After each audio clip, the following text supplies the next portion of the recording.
Em 1974, no discurso de formatura para alunos da Caltech, Richard Feynman, um dos cientistas mais brilhantes que já existiu, alertou os graduandos sobre o perigo da ciência de culto à carga. O termo usado pela primeira vez por Feynman foi direcionado à pesquisa e método científico, porém, pode ser facilmente aplicado em nossa vida cotidiana. Neste ensaio, vamos abordar o que é o culto à carga e como ele nos afeta diariamente.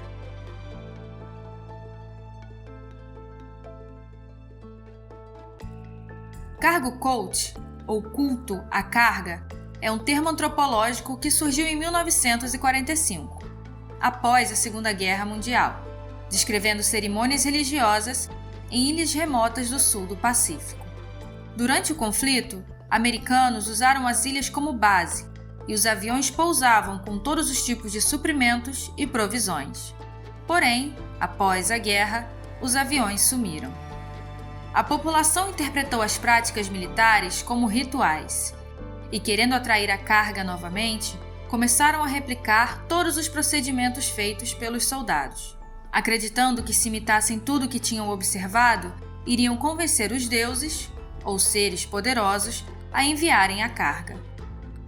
Com madeira e bambu, construíram sua própria pista de pouso, acenderam tochas ao longo da pista, fizeram óculos e antenas para o controlador, marchavam como os soldados e ficavam esperando os aviões. Em algumas vilas, o culto à carga virou religião. Foi o que aconteceu em Tanna, uma das ilhas de Vanuatu, local de origem do culto a John Frum. A tradição local era voltada à fabricação e consumo de cavo, poligamia e outros rituais pagãos, até a chegada de missionários no século XIX. As novas Ilhas Hébridas foram descobertas e nomeadas pelo Capitão Cook, e viveram anos de disputa entre França e Reino Unido até decidirem uma administração conjunta. Os missionários proibiram os costumes ritualísticos da população e introduziram a religião cristã. A repressão gerou o culto a John Frum, um espírito que teria aparecido para um aldeão, dizendo que eles deveriam voltar a praticar os seus costumes e que um dia a América viria, traria mercadorias e ajudaria a todos. A prática da nova religião levou à prisão dos primeiros líderes do movimento, por ordem do Reino Unido. Na década de 40, a presença americana pareceu confirmar a previsão daquele espírito, e o culto de John Frum se intensificou. Todo dia 15 de fevereiro, a bandeira americana é erguida na vila de Orari, antiga Lamacara. O líder do culto, chefe Isaac, se veste com roupas militares, os homens marcham e as mulheres e crianças dançam em comemoração ao dia de John Frum. A população ainda espera o retorno do Messias e a salvação americana.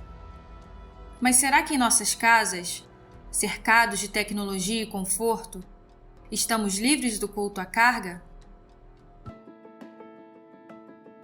Em sua palestra na Caltech, Feynman trouxe o culto à carga para o meio científico e também para a vida moderna, e nos ajudou a entender como somos enganados por ela todos os dias. Para Feynman, a ciência de culto à carga segue todos os parâmetros científicos, mas não tem o essencial, porque os aviões não pousam. Ou seja, ela segue as instruções, mas falha em obter o resultado. Richard Feynman é considerado um dos cientistas mais brilhantes de todos os tempos. Nascido no Queens, em Nova York, começou a falar tarde, assim como Einstein. Seu pai incentivava todo tipo de curiosidade no menino, assim como o pensamento científico, de questionar coisas e autoridades. Richard foi autodidata em diversos tópicos, se formou no MIT, fez seu PhD em Princeton e, pelas suas contribuições, foi convidado por Oppenheimer a participar do Projeto Manhattan, onde desenvolveu um sistema que otimizava um intenso número de cálculos feitos por inúmeros cientistas que trabalhavam no projeto.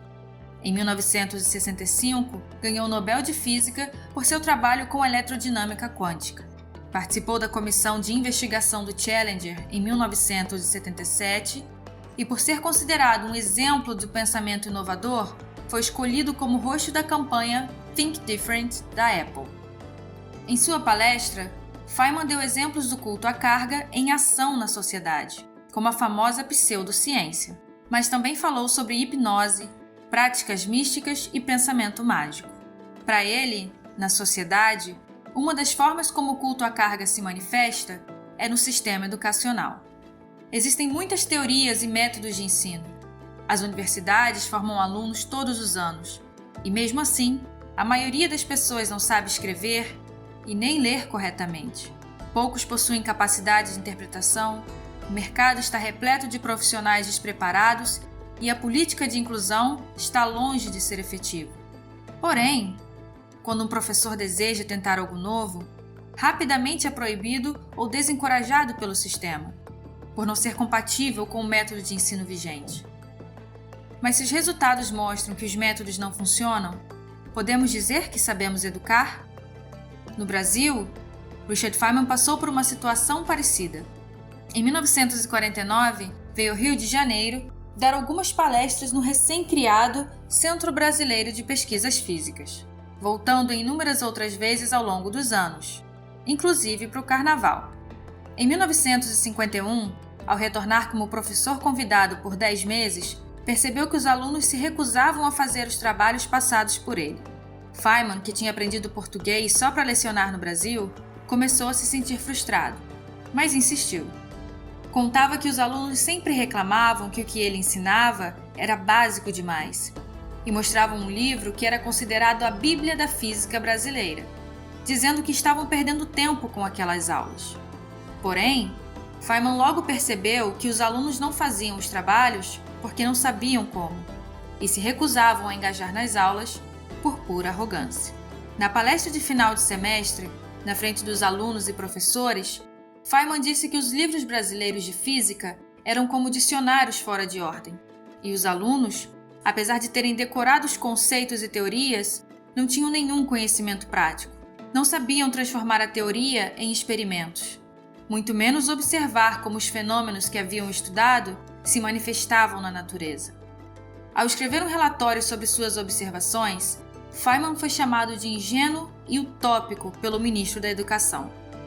Mas ele sabia que, na verdade, o sistema estava tentando reprimir seus métodos, que acabaram gerando uma reforma no currículo escolar brasileiro de ciências anos depois. O culto à carga, como comentado por Feynman, também vira uma prática política. Assim como pesquisas são impedidas de prosseguirem por não apelarem para os bolsos dos investidores, o incentivo de certas práticas, mesmo que ineficazes, muitas vezes servem para propagar ganhos pessoais de líderes políticos. O chefe Isaac, para o documentário Waiting for John Frum, admitiu que não sabe se a América virá um dia, mas continua afirmando para os seus seguidores que John Frum, o Messias, irá retornar.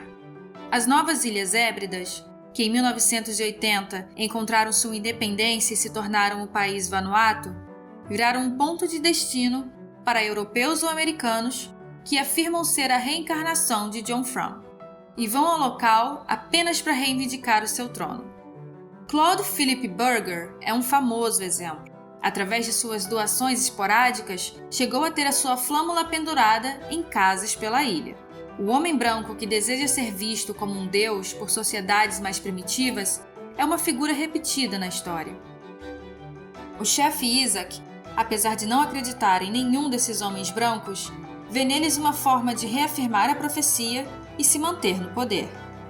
O culto à carga gera uma sociedade manipulativa e que, ao mesmo tempo, é fácil de ser manipulada. Nossa vida pessoal também não está imune. Afinal, o culto serve como um alerta do perigo de seguir instruções, crenças, opiniões, tendências e conselhos sem nenhum senso crítico, sem analisar as consequências e sua eficácia. Ele nos impede de criar o hábito de questionar, nos limita, nos acostuma a aceitar as coisas como são, a pegar atalhos, ao ver o mundo através dos olhos do mesmo, de métodos mágicos e soluções milagrosas. Quando eu era criança, ganhei de presente um livro chamado Filhos Brilhantes, Alunos Fascinantes.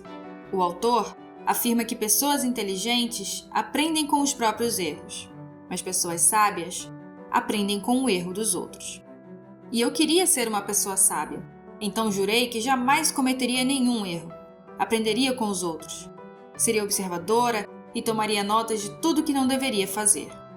Mas não importava o quanto eu observava, o quanto eu perdia minha espontaneidade em prol de ser sábia. Eu continuava cometendo erros. Eu segui todas as instruções, mas os aviões não pousavam.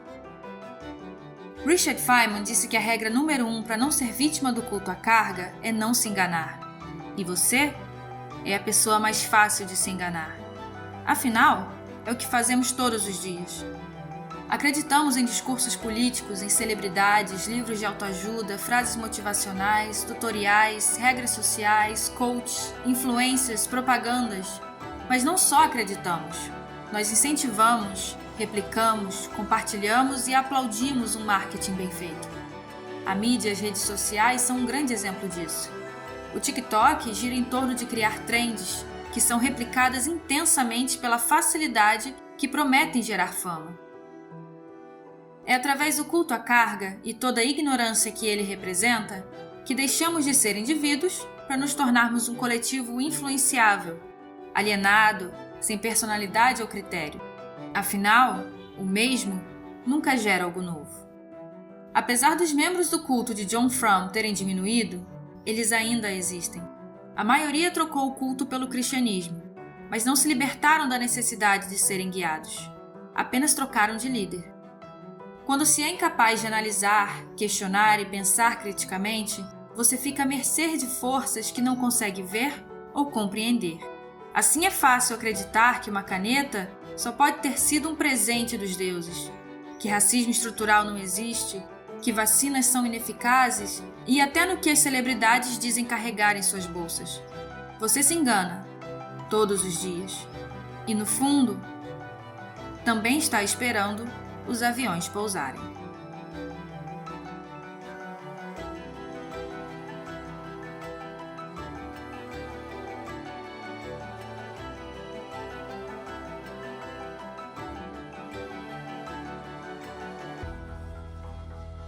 Gostou do vídeo? Considere fazer uma doação e apoiar o projeto, para que mais conteúdo como esse seja produzido. O Pix do canal está aqui na descrição do vídeo. Obrigada a todos que já apoiaram e obrigada a você por assistir. Não esqueça de deixar sua opinião aqui nos comentários. Até a próxima!